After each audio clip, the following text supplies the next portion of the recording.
So, little known fact when we're talking about mobility devices and soft tissue mobilizations, that the implements do matter, especially the size, shape, and firmness of the implements.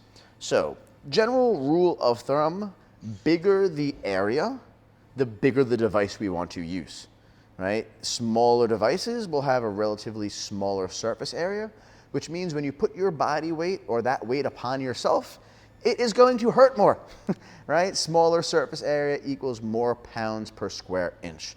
So obviously, smaller parts of the body also do better with smaller things. If I was going to roll out my forearm, this small ball might be a little more conducive between getting in between those thinner, more tightly woven muscle fibers than perhaps the foam roller does. That gets a very broad surface area, because if you look at the place of contact where that hits the floor as compared to this has much less surface area on the floor than this does. And the same thing is going to go with the touching our body. Bigger people, if you have more mass yourself, either muscular mass or fat mass, bigger devices are going to go better. This, if you sit on this, or a golf ball, it's pretty much going to disappear underneath you if you got a big booty, right? So if you got a big booty, you might need a bigger ball underneath it. So just keep that in mind as you start to work with the devices and choose different devices to work on different parts of your body.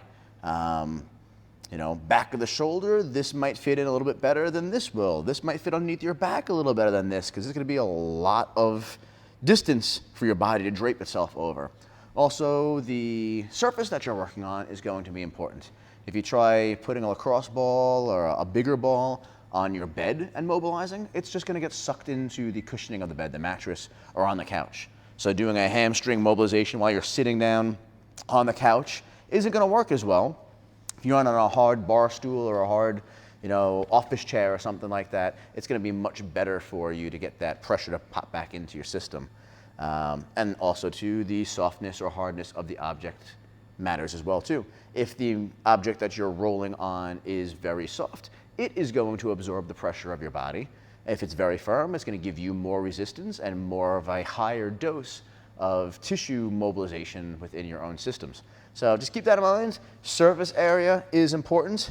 Size does matter, as well as the surface area on which you do it and the firmness that it is while you do it. So keep those in mind, and your soft tissue will be more mobile than you ever realized it could be.